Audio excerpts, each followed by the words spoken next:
میں نے والد صاحب سے ایک بار کہا کہ ابو جان اسلام قبول کر لیجیے، تو ابو نے کہا کہ تمہارے اسلام میں سب سے بڑی خوبی کیا ہے، what is the moral of Islam? تو میں نے کہا کہ ابا اسلام کی سب سے بڑی خوبی وہ یہ ہے کہ مسلمان ایک اللہ کو مانتے ہیں اور اسی ایک اللہ سے مانگتے ہیں۔ تو میرے ابا نے کہا کہ جھوٹ بولتے ہو تم۔ میں نے کہا نہیں ابا، کہنے لگے کہ اگر مسلمان ایک اللہ کو مانتے ہوتے اور اسی سے مانگتے ہوتے تو رش مساجد میں ہوتا، مزاروں کے اوپر نہ ہوتا۔ آپ نے ایک ادارہ جو ماشاءاللہ بنایا ہوا ہے حقوق الناس کے نام سے، اس میں جو آپ خدمات پیش کرتے ہیں، ان کو سپورٹ کرتے ہیں، ان کو فنڈ کرتے ہیں، تو ذرا بتائیے کہ کیا مشکلات ہوتی ہیں؟ بنیادی طور پہ جب کوئی اسلام قبول کرتا ہے تو سب سے پہلے تو خاندان سے جو ایک تعلقات کا منقطع ہو جانا ہے، یہ بہرحال ایک بڑی اذیت ناک چیز ہوتی ہے۔ اگر وہ بچہ ہے تو والدین ناراض ہو جاتے ہیں، اگر بیوی ہے تو شوہر چھوڑ دیتا ہے، اگر شوہر ہے تو ظاہر ہے کہ بیوی۔ تو سب سے پہلے جو ایک آزمائش اور مشکلات آتی ہیں وہ تو ایک خاندان کا ایک ایموشنل جو ایک ٹچ ہے، یہ سیگریگیشن کا یہ ہوتا ہے۔ اس کے بعد ظاہر ہے کہ اگر وہ اپنے خاندان سے نکال دیا گیا ہے تو گھر سے محروم کر دیا گیا ہے، تو اب اس کے لیے رہائش کا مسئلہ ہے۔ اگر کسی کرسچن کمیونٹی میں جاب تھی تو اب ڈسکنیکٹ ٹو جاب ہے، بچے مشنری اسکول میں پڑھ رہے تھے تو اب بچے بھی جو ہے وہ اسکول سے منقطع کر دیے گئے تعلق ان کا۔ اس کے بعد ظاہر ہے کہ ہم جن معاملات میں اسسٹنس ان کو کرتے ہیں دیتے ہیں وہ یہی ہے کہ سب سے پہلے تو بنیادی تعلیمات ہیں کہ انہوں نے اگر اسلام قبول کیا ہے تو تعلیمات وہ حاصل کریں۔ اس کے بعد یہ ہے کہ جو بھی بنیادی ضروریات ہیں، کوئی ایسی بھی تھریٹس ہوتے ہیں؟ بعض کا یہ نوٹس میں آتا ہے کہ کسی نے ان کو تھریٹ کیا، کوئی کمیونٹی ایسی ہے جو یہ تو نارمل بات ہے۔ اچھا، ایک تو یہ ہے کہ ان کے خاندان کی طرف سے مسائل ہیں، کرسچن مشنری کی طرف سے، چرچز کی طرف سے مسائل ہیں، اپنی ان کی کمیونٹی کی طرف سے مسائل ہیں۔ دوسرا یہ ہے کہ اگر ایک بچے نے یا بچی نے اسلام قبول کر لیا ہے نا تو یہ جائے گا نادرا میں، یا تو شناختی کارڈ بنوانے کے لیے یا چینج آف نیم کے لیے۔ اب نادرا کہتا ہے کہ آپ اپنے ابو کو لے کے آئیں یا اپنے بھائی کو لے کے آئیں، اور وہ اس کو تلاش کر رہے ہیں کہ یہ ان کو ملے اور یہ اس کی گردن مار دیں۔ اب نادرا کے پاس، نادرا کہتا ہے کہ ہمارے پاس کوئی ایسے جو ہے وہ SOPs نہیں ہے کہ ہم والد یا والدہ کے یا بھائی بہن کے بغیر اس کی جو ہے وہ ID کارڈ چینج کر سکیں یا بنا سکیں۔ تو یہ اگر اس نے اپنی تعلیمی اسناد میں نام تبدیل کروانا ہے تو یہ سالوں کے اوپر محیط مسئلہ ہے۔ ہمارے اوپر ایک الزام لگایا جاتا ہے کہ ہماری بچیوں کو یہ مسلمان جب کرتے ہیں تو مسلمان لڑکیوں سے تو شادیاں کر لیتے ہیں، لڑکے ہمارے جو ہے نا وہ ویسے کے ویسے ہی پڑے رہتے ہیں، جبکہ معاملہ بالکل اس کے برعکس ہے۔ اچھا، کہ جب لڑکے اسلام قبول کرتے ہیں تو اللہ سبحانہ تعالیٰ ان کے کہیں نہ کہیں کوئی اسباب معاملات ہو جاتے ہیں، اتنی پریشانی بھی نہیں۔ جبکہ ہماری نیو مسلم بچیاں جب اسلام قبول کرتی ہیں تو آج بھی یعنی درجن سے زیادہ نیو مسلم بچیاں ہمارے ادارے کے تحت ہیں کہ جن کے ساتھ وہ شادی کرنے کے لیے تیار صاحب کی رائے لیتا ہوں۔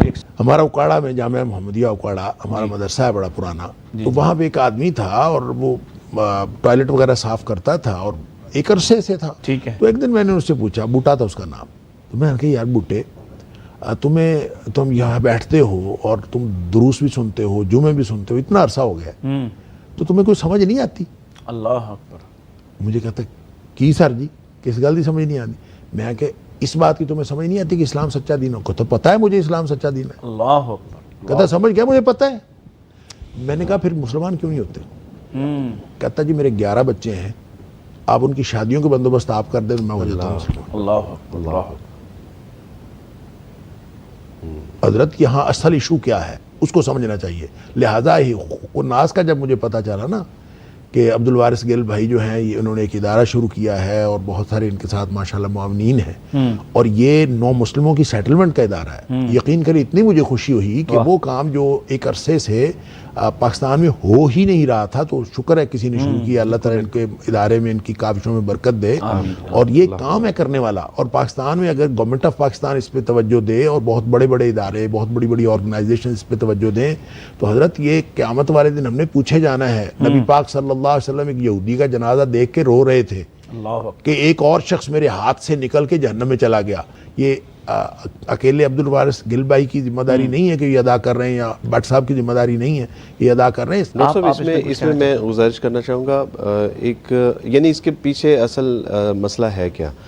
پنجاب بینک کے صدر رہ چکے، دنیا میں نہیں ہیں، میں اور آصف حمید صاحب ڈاکٹر اسرار رحمہ اللہ کے صاحبزادے، ان کے بیٹے کے ساتھ ہماری ایک نیو مسلم بچی، پڑھی لکھی سمجھدار سگڑ بچی، اس کی جب نسبت ہونے لگی تو صرف ان کے والد صاحب سے ملاقات کے دوران انہوں نے مجھے ہمیں یہ کہا، انہوں نے کہا کہ آپ صرف ہمیں یہ بتا دیں اپنے خاندان کو، میرا جو بینک سیکٹر ہے میں اس میں کیا جواب دوں گا کہ یہ بچی ہم لے کے کہاں سے آئے ہیں. تو آصف حمید صاحب نے کہا کہ آپ سے جو پوچھے نا کہ یہ بچی کہاں سے لے کے آئی ہے تو ان سے کہیے کہ ڈاکٹر اسرار کے گھر سے آئی ہے. اس نے کہا کہ آپ نے میرا مسئلہ حل کر دیا. یعنی یہ بہت بڑی بات تھی. اور آج الحمدللہ، اور کچھ لوگ ایسے بھی ہیں، پچھلے دنوں ہماری ایک نیو مسلم بچی کی شادی ہوئی عبداللہ کے ساتھ، ہندو مت سے انہوں نے اسلام قبول کیا.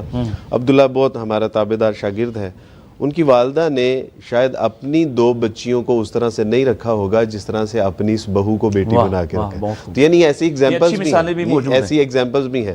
تو اصل میں ایک لوگوں کا اعتراض یہ ہے کہ فرض کریں کہ اگر کل کو ان کے گھر والے انہوں نے کوئی کیس کر دیا، ہمارے بچے کو کوئی نقصان پہنچا دیا، تو یہی تو اب ہماری ذمہ داری ہے کہ اس بچی کو پروٹیکٹ کرنا ہے. ایک اعتراض یہ ہے کہ یہ بچی یا بچہ اگر دوبارہ کفر میں لوٹ گیا تو کیا آج مسلمانوں کے بچے الہاد میں نہیں جا رہے؟ یعنی اس کی کس کے پاس ضمانت ہے؟ ایک گارنٹی تو کسی کے پاس بھی نہیں. تو یہ وہ اعتراضات ہیں جس میں میرا خیال ہے آپ اتنا اچھا سلوک کریں کہ وہ واپس جائے ہی نہ. تو بہرحال یہ میں سمجھتا ہوں کہ اللہ سبحانہ تعالیٰ جن لوگوں کو اسلام قبول کرنے کی توفیق عطا فرماتے ہیں، اگر مسلمان معاشرے کا ان کے سر پہ دست شفقت نہیں ہوگا، ان کے کندھے پہ ہاتھ نہیں ہوگا، اگر یہ ان کی داد رسی، اشک شوئی، دل جوئی نہیں کریں گے تو پھر مجھے بتائیں کہ وہ لوگ تو پہلے ہی لٹے پھٹے آتے ہیں، پھر ان کے پاس تو واپس جانے کا کوئی راستہ نہیں. کہ یہ بہت بڑی رکاوٹ ہے.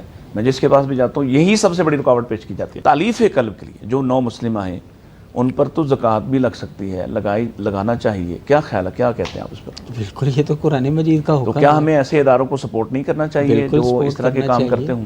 بلکہ آپ حیران ہوں گے کہ جب ہم نے حکومت تک رسائی حاصل کی تو ہمیں پتہ چلا کہ سرکاری طور پر تالیف قلب والی مد جو ہے نا وہ ختم ہے زکوٰۃ کے مسئلے میں. سرکار نے ختم کر دیا. سرکار کے اندر وہ ختم ہے. صرف 7 مصارف جو ہے نا اس کے اندر زکوٰۃ وہ دیتے ہیں، 8واں مصرف بند ہے، ختم ہے.